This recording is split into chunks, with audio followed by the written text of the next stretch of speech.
नमस्कार दोस्तों, जय गुरुदेव टीचिंग पॉइंट में आपका हार्दिक अभिनंदन है। आज मैं आपके सामने प्रपोजिशन सीरीज लेके आया हूँ, जो ग्रामर का महत्वपूर्ण पार्ट है। पिछली 2 वीडियो में मैंने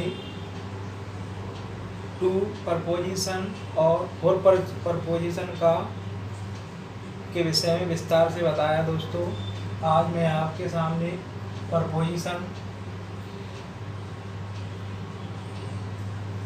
4 के विषय में बताने जा रहा हूँ। पिछली वीडियो में मैंने 2 ऑफ के विषय में बताया था।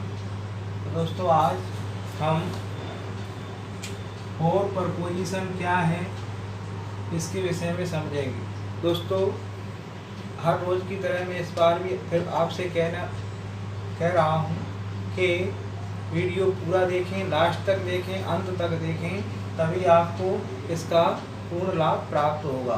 क्योंकि यहाँ पर प्रपोजिशन से संबंधित डिटेल नॉलेज आपके सामने पेश की जा रही है। तो दोस्तों, ये प्रपोजिशन आपको सीखना ज़रूरी क्यों है? क्योंकि ये इसलिए ज़रूरी है कि जितने भी कंपटीशन एग्ज़ाम होता है उन सब में लैंग्वेज द ब्लैंक्स में इनको पूछा जाता है। चाहे वो एसएससी हो, बैंक हो या किसी प्रकार की इंग्लिश से रिलेटेड जितनी भी कॉम्पिटिटिव एग्ज़ाम जो होती हैं उन सब में ग्रामर का नॉलेज होना प्रत्येक स्टूडेंट के लिए बहुत ही आवश्यक है। इसीलिए दोस्तों, मैं प्रपोजिशन को विस्तार से वीडियो के माध्यम से बताने जा रहा हूँ।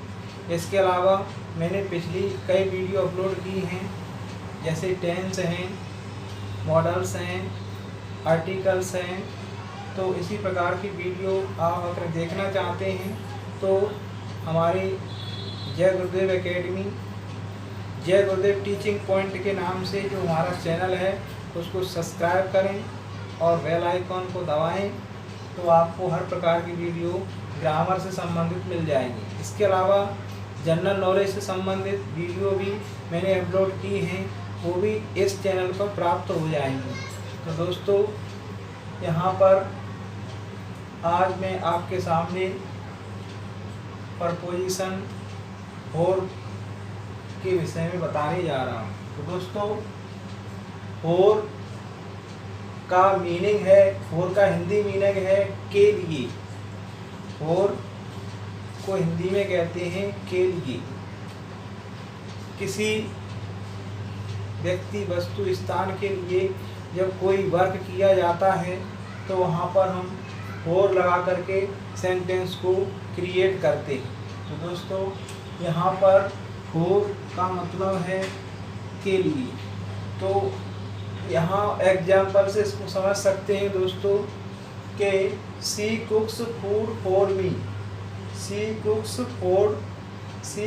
फूड फॉर मी, यानी उसने मेरे लिए खाना पकाया, उसने मेरे लिए खाना बनाया। इसी तरीके से दूसरा एग्जाम्पल से भी समझ सकते हैं, they are making home for me, वे हमारे लिए या वे मेरे लिए घर बना रहे हैं। तो इस तरीके से हम लिए शब्द से, अगर हिंदी सेंटेंस में लिए वर्ड हो तो उसको हम 4 से क्रिएट करते हैं इंग्लिश कन्वर्ट करने के लिए। लेकिन अब आप समझेंगे महत्वपूर्ण बात वो यह है कि कभी कभी अर्थ के अलावा भी हम 4 का यूज करते हैं। जहाँ पर के लिए शब्द नहीं होता तो वहाँ पर बिल्कुल डिफरेंट अंतर होता है। दोस्तों, बिल्कुल डिफरेंट अंतर होता है। वहाँ के लिए का बिल्कुल ही रोल नहीं होता, फिर भी हम वहाँ 4 लगाते हैं।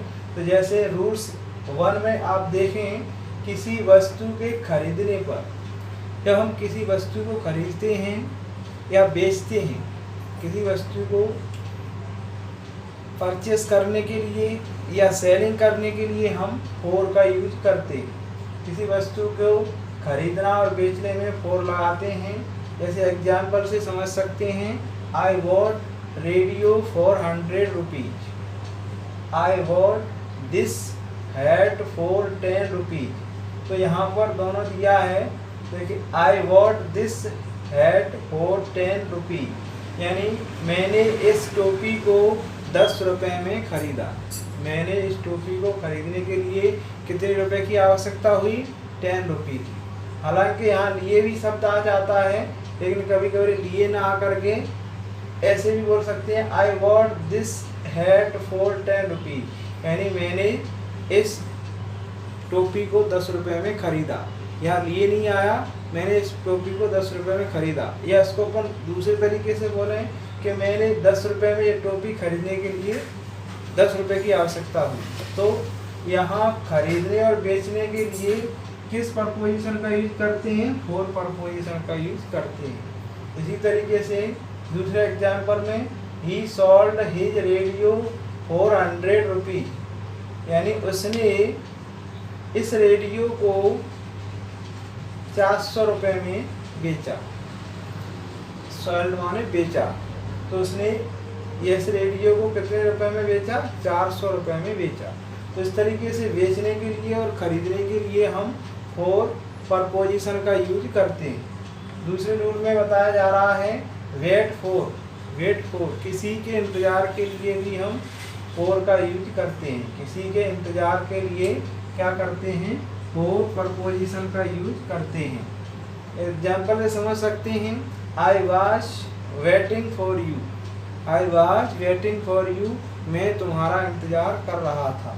इसी तरीके से थर्ड रूल में बताया गया है गो फॉर ए पिकनिक या वॉक। कहीं घूमने जाने के लिए या कहीं पिकनिक पर जाने के लिए हम फॉर लगाते हैं। पिकनिक या वॉक, वॉकिंग के लिए भी और पिकनिक के लिए भी हम फॉर प्रपोजिशन का यूज करते हैं। एग्जाम्पल में समझ सकते हैं are you going for picnic this Sunday. Are you going for a picnic this Sunday, यानी क्या तुम संडे को इस संडे को क्या पिकनिक घूमने के लिए जा रहे हो? तो इस तरीके से do you go for morning walk. Do you go for morning walk.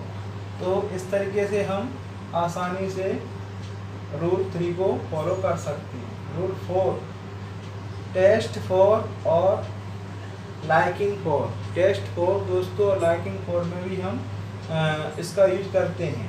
Test इसको स्वादिष्ट भी कहते हैं, मधुर भी कहते हैं, मीठा भी कहते हैं। तो वहाँ पर भी हम टेस्ट के साथ फॉर जोड़ करके प्रपोजिशन को पूर्ण करते हैं। लाइकिंग फॉर पसंद करना भी होता है।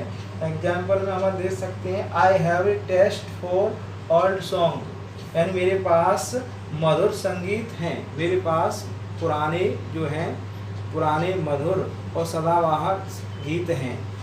तो इस तरीके से दूसरा example she had a liking for this kind of dresses, यानी मेरे पास कई प्रकार की ड्रेसेस मैं पसंद करता हूँ जो मेरे पास है।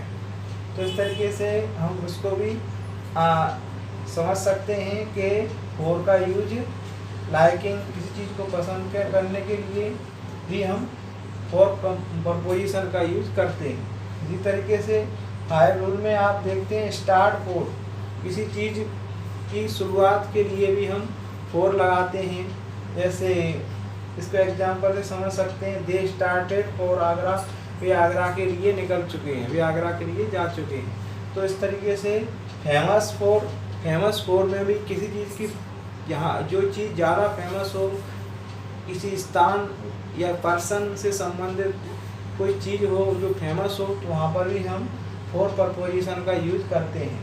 Agra is famous for the Taj Mahal. इसी तरीके से हम रूल 7 में अनिश्चित समय में फॉर लगाते हैं। प्रेजेंट परफेक्ट कंटिन्यूअस टेंस जो बनता है उसको जब क्रिएट करते हैं तो उसमें अनिश्चित समय होता है, वहाँ पर भी हम प्रपोजिशन फॉर का यूज करते हैं, वहाँ टाइम को प्रदर्शित करने के लिए। I have been teaching for an 1, मतलब मैं 1 घंटे से पढ़ा रहा हूँ, मैं 1 घंटे से पढ़ा रहा हूँ। दोस्तों ये प्रपोजिशन फॉर को आपने समझा कि प्रपोजिशन फॉर कहाँ कहाँ यूज किया जाता है, या डायरेक्टली जब उसके जो अर्थ प्रदर्शित होता है के लिए, तो वहाँ पर भी हम आर्टिकल 4 का यूज कर प्रपोजिशन 4 का यूज करते हैं। जैसे she cooks food for me, they are making home for me, यहाँ पर के लिए शब्द प्रदर्शित हो रहा है तो वहाँ डायरेक्टली 4 प्रपोजिशन का यूज हो रहा है। लेकिन कभी कभी डायरेक्टली ना होकर के इनडायरेक्टली भी हम सेंटेंस क्रिएट करते हैं तो वहाँ 4 प्रपोजिशन का यूज करते हैं। ऐसे I bought this hat for 10 rupees, he sold his radio for 100 rupees. हाँ, इसी तरीके से वेटिंग फॉर के लिए भी करते हैं। I was waiting for you, किसी के इंतज़ार के लिए भी। गो फॉर पिकनिक, कहीं आने जाने के लिए, पिकनिक पर घूमने मौज मस्ती के लिए भी 4 का यूज किया जाता है। इसी तरह टेस्ट फॉर के लिए, टेस्ट स्वाद, मधुर या मीठा के लिए भी हम 4 प्रपोजिशन का यूज करते हैं। इसी तरीके से स्टार्ट फॉर, कोई चीज़ जब स्टार्ट होने को होती है तो या हो चुकी होती है तो वहाँ पर भी 4 प्रपोजिशन का यूज किया जाता है।